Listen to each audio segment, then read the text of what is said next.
आज हो रहा है। अगर जस्टिफिकेशन हो सकता है तो फिर इस पर कोई टिप्पणी नहीं करनी चाहिए।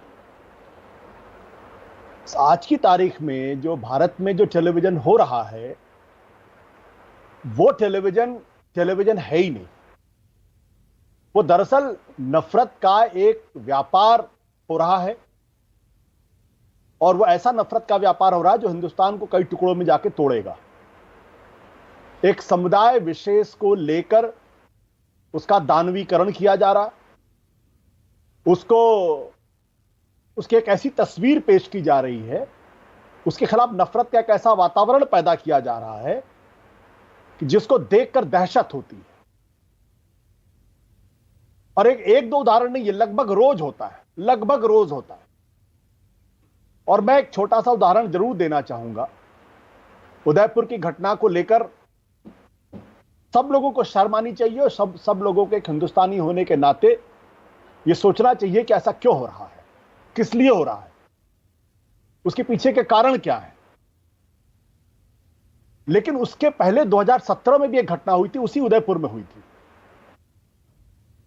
उस घटना के बाद जिस तरीके से उदयपुर में 4 घंटे तक पुलिस को उस शख्स को अदालत में पेश नहीं करने दिया गया, 38 पुलिस वाले जख्मी हुए, अदालत के ऊपर झंडा फहराया गया, और उसके बाद विश्व हिंदू परिषद के लोगों ने एक टैबलॉय निकला, एक झांकी निकली, उस झांकी में उस शख्स की तस्वीर को रखा गया और उसको लब जिहाद का एक प्रतीक बताया गया, लब जिहाद के खिलाफ युद्ध लड़ने वाले का एक प्रतीक बताया गया, और विश्व हिंदू परिषद ने उसको जस्टिफाई किया। आज उदयपुर में उस शख्स, जिन लोगों ने यह कुकर्म किया, उनकी पिटाई हुई। जब तक इन दोनों घटनाओं को एक साथ हम नहीं देखेंगे तब तक तस्वीर साफ नहीं होने वाली। नहीं, यहीं पे दिक्कत हो जाती है क्या आशुतोष, कि दोनों पहलुओं को देखें। आपने 2017 का जिक्र कर दिया, फिर तो आप किस किस पक्ष को खुश रखने के चक्कर में ये जो बैलेंसिंग एक्ट करेंगे, ये आपको कहां लेकर जाएगी? पत्रकार का काम किसी को खुश करना नहीं है। पत्रकार का काम है पूरे सिस्टम को नाराज करना। पत्रकार का काम है सरकार के साथ सेल्फी खिंचाना नहीं है। अगर कहीं पर क्राइम हो रहा है, घृणित वारदात, एक नृशंस हत्या होती है, तो उसे रिपोर्ट ना करे, या पहले धर्म देखने लगे पत्रकार या कोई टीवी चैनल। संदीप, यही मैं कह रहा हूं। अगर सरकार गलत काम कर रही है तो उसकी जितनी तीखी आलोचना होनी चाहिए वो होनी चाहिए। लेकिन अगर धर्मगुरु, चाहे वो किसी भी धर्म का हो, चाहे वो हिंदू धर्म का हो, चाहे मुसलमान का हो, चाहे सिख का हो, चाहे वो पारसी हो, चाहे किसी भी धर्म का हो, अगर वो गलत काम कर रहा है, अगर वो समाज में आग लगाने का काम कर रहा है, तो उसकी भी तीखी आलोचना होनी चाहिए।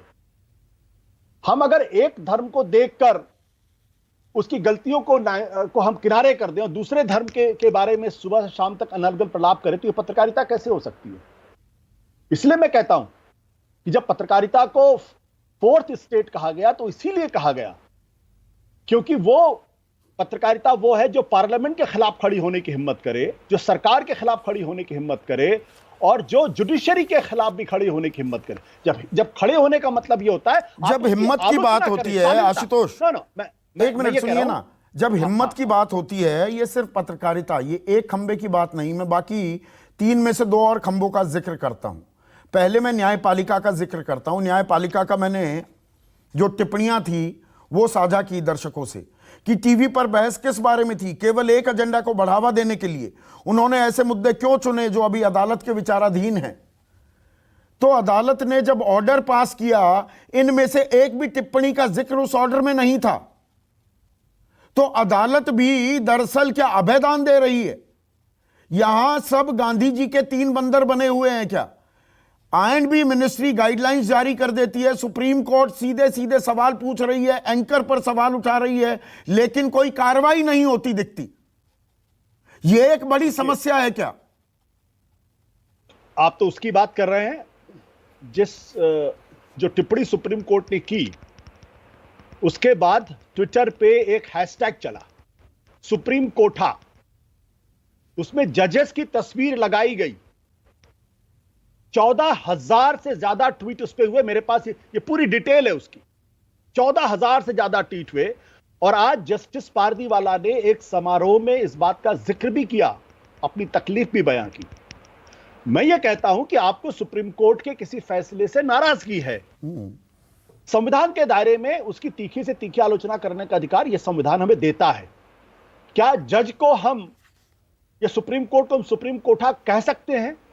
क्या जजेस को हम, जिन भाषा का इस्तेमाल किया गया है, वो भाषा का इस्तेमाल हमें करने की इजाजत मिलती है? क्या जो सारा महामारी के दौरान जिस तरीके से तबलीगी जमात को टारगेट किया गया, जिस पर हाई कोर्ट और सुप्रीम कोर्ट ने टिप्पणियां की, एडवर्स टिप्पणियां की। नमस्कार, मैं हूं मानक गुप्ता। अगर आपको हमारा ये वीडियो पसंद आया हो तो इसे लाइक और शेयर जरूर करें, और हां, हमें सब्सक्राइब और फॉलो करना ना भूलें ताकि आप देश और दुनिया की कोई खबर मिस ना करें। तो जुड़े रहिए हमारे साथ और देखते रहिए News 24।